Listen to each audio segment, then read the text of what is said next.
ಸಂಗ್ರಹಣೆ ಮಾಡುವಂಥದ್ದು ತುಂಬ ಚಾಲೆಂಜ್ ಆಗ್ತಾ ಇತ್ತು. ಆದರೆ ಈ ಕಸ ಸಂಗ್ರಹಣೆ ಮಾಡೋದಕ್ಕಂತ ತುಮಕೂರು ಪಾಲಿಕೆ ಒಂದು ಮಾಸ್ಟರ್ ಪ್ಲಾನ್ ರೂಪಿಸಿದೆ. ಆನ್ಲೈನ್ ಫುಡ್ ಡೆಲಿವರಿ ಮಾದರಿಯಲ್ಲಿ ಕಸ ಸಂಗ್ರಹಣೆ ಮಾಡೋದಕ್ಕೆ ಈಗ ತುಮಕೂರು ಪಾಲಿಕೆ ಮುಂದಾಗ್ತಾ ಇದೆ. ಪಿಕ್ ಮೈ ಗಾರ್ಬೇಜ್ ಯೋಜನೆ ಜಾರಿ ಮಾಡೋದಕ್ಕೆ ತುಮಕೂರು ಪಾಲಿಕೆ ಸಿದ್ಧತೆ ಮಾಡಿಕೊಳ್ತಾ ಇದೆ. ಉದ್ಯೋಗಗ್ರಸ್ತರಿಗೂ ಕೂಡ ಅನುಕೂಲ ಆಗಲಿ ಅಂತ ಈಗ ಕಸ ಸಂಗ್ರಹಣೆ ಮಾಡೋದಕ್ಕೆ ಅಂತ ಮುಂದಾಗಲಾಗ್ತಾ ಇದೆ. ಅಂದರೆ ಅನೇಕರು ಕೆಲಸ ಮಾಡೋದಕ್ಕೆ ಅಂತ ಇಡೀ ದಿನ ಹೋಗಿರ್ತಾರೆ. ಆಗ ಅವರಿಗೆ ಕಸ ಹಾಕೋದಕ್ಕಾಗಲ್ಲ. ಮತ್ತೊಂದು ಕಡೆ ಆ ಕಸ ಹಾಗೆ ಮನೆಯಲ್ಲಿ ಬಿದ್ದಿರುತ್ತೆ. ಆ ಸಂದರ್ಭದಲ್ಲಿ ಕಸ ಅದನ್ನು ಸಾಗಾಟ ಮಾಡಬೇಕಂದ್ರೆ ಬೇರೆ ವ್ಯವಸ್ಥೆನೇ ಇರೋದಿಲ್ಲ.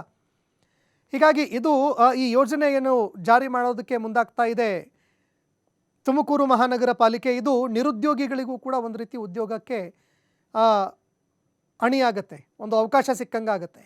ಪ್ರತಿ ವಾರ್ಡ್ನಲ್ಲೂ ಕೂಡ ಪ್ರತಿನಿತ್ಯ ಕಸ ಸಂಗ್ರಹಣೆ ಮಾಡೋದಕ್ಕೆ ಆನ್ಲೈನ್ ನೋಂದಣಿ ಮಾಡಿಕೊಂಡವರಿಂದ ಕಸ ಸಂಗ್ರಹಣೆ ಮಾಡೋದಕ್ಕೆ ನಿರ್ಧಾರ ಮಾಡಲಾಗಿದೆ. ಈ ಬಗ್ಗೆ ಮತ್ತಷ್ಟು ಮಾಹಿತಿ ಕೊಡ್ತಾರೆ ಪ್ರತಿನಿಧಿ ಸಂತೋಷ್, ನೇರ ಸಂಪರ್ಕದಲ್ಲಿ ಜಾಯ್ನ್ ಆಗಿದ್ದಾರೆ.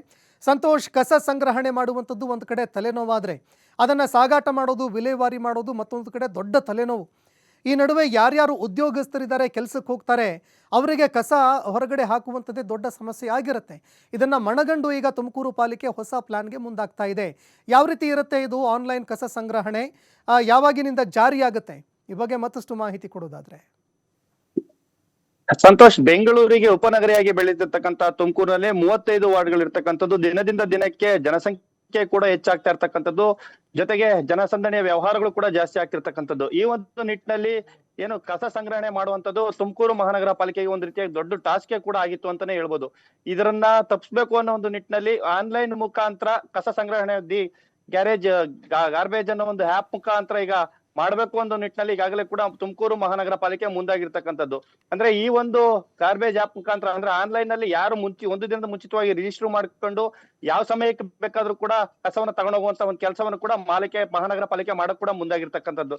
ಇದರಿಂದ ಸಾಕಷ್ಟು ರೀತಿಯ ಒಂದಷ್ಟು ಪ್ರತಿ ನಗರಗಳಲ್ಲೂ ಕೂಡ ಸ್ವಚ್ಛತೆಯನ್ನ ಕಾಪಾಡಬೇಕು ಅನ್ನೋ ಒಂದು ನಿಟ್ಟಿನಲ್ಲಿ ಈ ಒಂದು ಆಪ್ ಅನ್ನ ಇಂಟ್ರೊಡ್ಯೂಸ್ ಮಾಡಕ್ಕೆ ಈಗಾಗಲೇ ಕೂಡ ಮುಂದಾಗಿದೆ. ಈಗಾಗಲೇ 35 ವಾರ್ಡ್ ಇರ್ತಕ್ಕಂಥದ್ದು, 35 ವಾರ್ಡ್ ವಿಸ್ತರಣೆ ಆಗುವಂತ ಸಾಧ್ಯತೆ ಕೂಡ ಹೆಚ್ಚಿರ್ತಕ್ಕಂಥದ್ದು. ಅಂದ್ರೆ 35 ವಾರ್ಡ್ ಇಂದ 55 ವಾರ್ಡ್ಗೆ ವಿಸ್ತರಣೆ ಮಾಡಬೇಕು ಅಂತ ಈಗಾಗಲೇ ಡಾಕ್ಟರ್ ಜಿ ಪರಮೇಶ್ವರ್ ಅವರು ಸಾಕಷ್ಟು ರೀತಿಯ ಒಂದು ಪ್ರಯತ್ನವನ್ನು ಕೂಡ ಪಡ್ತಾ ಇರ್ತಕ್ಕಂಥದ್ದು. ಅಂತ ಸಂದರ್ಭದಲ್ಲಿ ಹೆಚ್ಚು ಕಸ ಹಾಕೋದನ್ನ ಕಂಟ್ರೋಲ್ ಮಾಡ್ಬೇಕು ಅನ್ನೋ ನಿಟ್ಟಿನಲ್ಲಿ ತುಮಕೂರು ನಗರವನ್ನ ಸ್ವಚ್ಛ ನಗರವನ್ನಾಗಿ ಮಾಡ್ಬೇಕು ಅನ್ನೋದು ಒಂದು ನಿಟ್ಟಿನಲ್ಲಾದ್ರೆ, ಮತ್ತೊಂದು ನಿಟ್ಟಿನಲ್ಲಿ ಬೆಳಿಗ್ಗೆ ಹೊತ್ತು ಕಸ ತಗೊಂಡು ಹಾಕುವಂತದ್ದೇ ಕೆಲಸ ಕಾರ್ಯಕ್ಕೆ ಅಂದ್ರೆ ಮಧ್ಯಮ ವರ್ಗದ ಜನರಿಗೆ ಒಂದು ರೀತಿಯ ದೊಡ್ಡ ಟಾಸ್ಕ್ ಕೂಡ ಆಗಿರ್ತದೆ. ಯಾಕೆಂದ್ರೆ ಬೆಳಿಗ್ಗೆ 8:30 9 ಗಂಟೆಗೆ ಎಲ್ಲರೂ ಕೂಡ ಕೆಲ್ಸಕ್ಕೆ ಹೋಗುವಂತ ಸಾಧ್ಯತೆಗಳು ಹೆಚ್ಚಿರ್ತವೆ. ಆ ಸಮಯದಲ್ಲಿ ಕಸದ ವಾಹನ ಬಂದಂತ ಸಂದರ್ಭದಲ್ಲಿ ಕೊಡ್ಲಿಕ್ಕೆ ಆಗಲ್ಲ. ಹಾಗಾಗಿ ಅವ್ರಿಗೆ ಅನುಕೂಲ ಆಗ್ಲಿ ಅನ್ನೋ ಒಂದು ನಿಟ್ಟಿನಲ್ಲಿ ಸಮಯಕ್ಕೆ ತಕ್ಕಂತೆ ಸಿಗ್ಲಿ ಅಂದ್ರೆ ಆನ್ಲೈನ್ ನಲ್ಲಿ ಯಾವ ಟೈಮಲ್ಲಿ ರಿಜಿಸ್ಟರ್ ಮಾಡಿದ್ರು ಕೂಡ ಕೂಡ್ಲೆ ಆ ಒಂದು ಕಸವನ್ನ ಪಿಕ್ ಮಾಡುವಂತ ಕೆಲಸವನ್ನು ಕೂಡ ತುಮಕೂರು ಮಹಾನಗರ ಪಾಲಿಕೆಯ ಪೌರರು ಅಂದ್ರೆ ಕಾರ್ಮಿಕರು ಮಾಡುವಂತದ್ದು, ಕಾರ್ಮಿಕ ಇಲಾಖೆಯವರು ಮಾಡುವಂತ ಕೆಲಸವನ್ನು ಕೂಡ ಮಾಡ್ಲಿಕ್ಕೆ ಮುಂದಾಗಿರ್ತಕ್ಕಂಥದ್ದು. ಈಗಾಗಲೇ ಕೂಡ ಇದೊಂದು ಟ್ರಯಲ್ ಬೇಸ್ ಕೂಡ ಮಾಡಿರ್ತಕ್ಕಂಥದ್ದು. ಒಂದು ರೀತಿಯ ವಿನೂತನ ಹೆಜ್ಜೆ ಅಂತಾನೆ ಹೇಳ್ಬೋದು. ತುಮಕೂರು ನಗರವನ್ನ ಸ್ವಚ್ಛವಾಗಿ ಇಡಬೇಕು ಅನ್ನೋ ನಿಟ್ಟಿನಲ್ಲಿ ಈ ಕಾರ್ಯಕ್ಕೆ ಕೂಡ ಮುಂದಾಗಿರ್ತಕ್ಕಂಥದ್ದು. ಸಂತೋಷ್, ಧನ್ಯವಾದಗಳು ಸಂತೋಷ್ ನಿಮ್ಮೆಲ್ಲ ಮಾಹಿತಿಗೆ.